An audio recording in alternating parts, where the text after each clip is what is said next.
Are modern race bikes getting ugly? Has Aero killed the road race bike?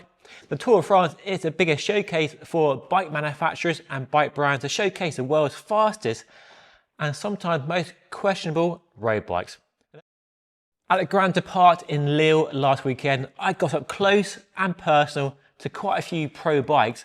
Some are definitely hot and some are not at all. And in today's video, I share some of the standout bikes and give a rating out of 10. And feel free to share your comments and views on these bikes by dropping a comment down below. So let's dive in. First up, the Ridley Noah Fast.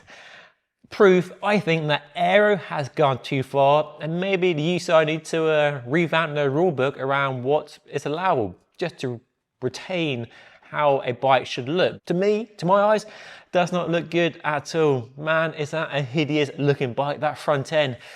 So many questions, I have no answers at all. Do you actually love it? Do you hate it like I do? Drop a comment down below. Now, just have a bit of fun here. I should say I love Ridley as a brand. I rode the original Noah Aero bike many years ago, ahead of its time, and it was a fantastic looking and riding bike. This bike might ride well and it might test well in the wind tunnel. I haven't seen any data, but it does look questionable. So firstly, we have essentially a double head tube, so it's super deep, which is fine for aerodynamics, but the stem is a step too far. The Team Rise had a choice of two stems, but the mad curved elevated stem gave the bike a distinctive look, and I'm not sure it's a pretty look. It's not really a bike that looks good, I don't think at all. That stem is clearly needed to give the rider the right stack and reach, fit on the bike. So yeah, fit is important and more important than looks, but looks shouldn't be overlooked in that pursuit of performance and aero and good fit. And I think this definitely goes too far away from the important criteria around which we all do judge a bike, because their technology is aerodynamics and all that engineering, but it's also looks, and it is a bit of a fashion parade as well. And I see in the comments on all my bike reviews how important looks are to lots of people. But maybe what needs to happen is to separate the requirements of brands to sell us consumers the bikes that pros are using and go down the F1, the Formula 1 route, where you can't buy an F1 car and it has its own rule book all around aerodynamics and performance, and not a car you want to drive to the shops in, is it? So yeah, maybe a discussion for a future video. So, fast, yes, but the looks is a real divider. 4 out of 10 for me. Lidl Trek team had the best looking bikes, I think, in the Tour de France this year. The Madone SLR has been out for a few years now, second generation, and it's a bike visually that has grown on me, and I think grown on lots of people. The hole in the seat tube isn't as divisive as it was when it first launched and gives the bike a nice silhouette. And the paint finish that the team had rolled out for the Tour de France this year looks spectacular. Designed to mimic a work of art, a painting, and it really is successful. It's not like anything I've ever seen before in the pro peloton. Bike design and paint finishes are usually fairly conservative, but this is not conservative at all. It definitely throws the rule book out in terms of how a bike should be painted to look appealing to our eyes, and it's a bike that I think looks fantastic. There's a paint finish you can buy as part of Trek's Project One, so available now if you want to buy it, which is kind of cool. It does add a lot to the price of a Madone, of course, going down that route. So definitely a bold look, but a paint finish I would happily have on a bike, and I'd happily ride that Trek Madone SLR if I was given one for free to ride tomorrow.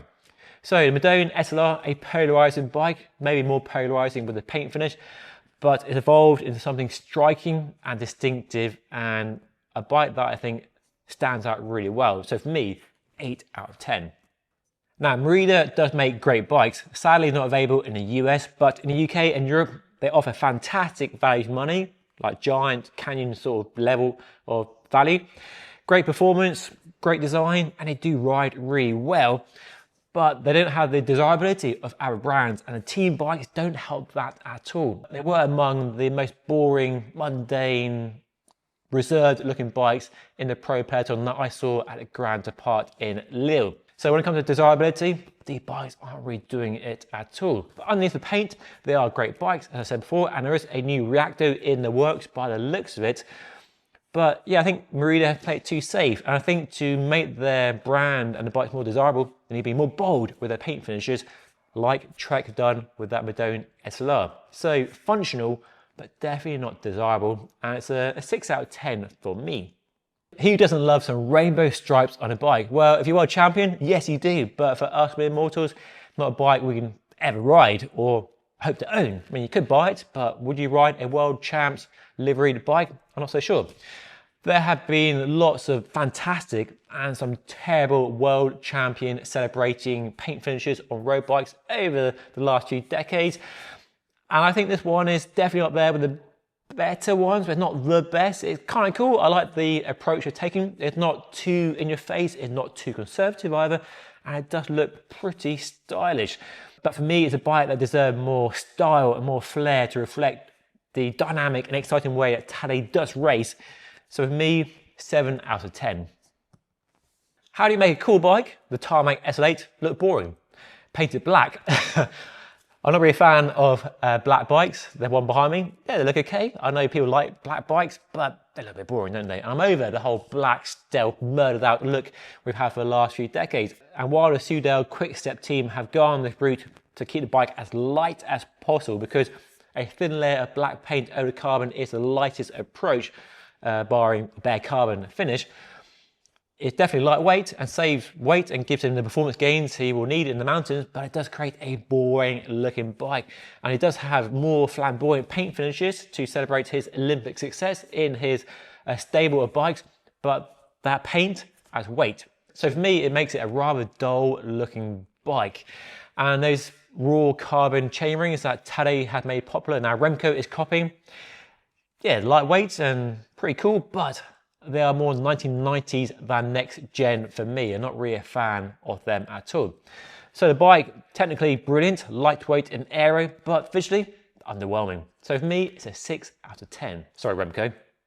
Like Merida, giant bikes are often unfairly labeled as not desirable, cool, or sexy compared to other brands, but functionally, they are fantastic bikes in terms of performance, stiffness, handling, and great value for money as well. But unlike Merida, the Giant team are making a better job of their bikes really standing out and being bold and ambitious with really cool paint finishes, and paint finishes I would happily ride and own. The stock team bikes look fantastic with fades going on both a Propel and a TCR, but Luke Durbridge had the best looking bike on the team and possibly in the peloton. Looks really striking, looks really cool. So Giant aren't afraid to be playful and bright, and definitely more of that, please, Giant. It's a good direction to go in. So quite attractive, definitely a bike I look off a lot. So for me, a strong 9 out of 10. Now, these bikes look awesome. You might not be a fan of Red Bull. I'm not particularly a massive fan of Red Bull, but I do admire their savvy marketing. Whatever they turn their attention to, they do a really cool job.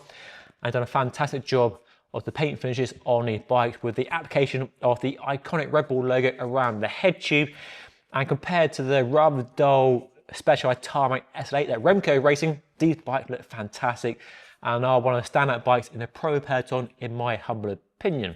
Bold colours, sharp details, it just works.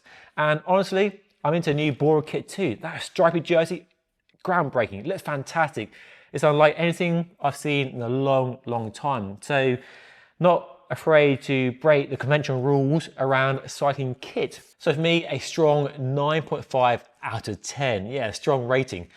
So those are my ratings for some of the hottest and the not hot bikes at the Tour de France this year. There are loads of bikes I didn't see at the Tour de France because there are so many teams and oh so much time, but these for me are the standouts.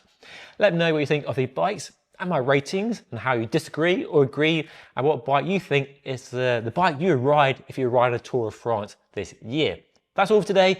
Make sure to watch my guide to Tour de France by watching this video just here. I'll see you again next time. Thank you so much for watching.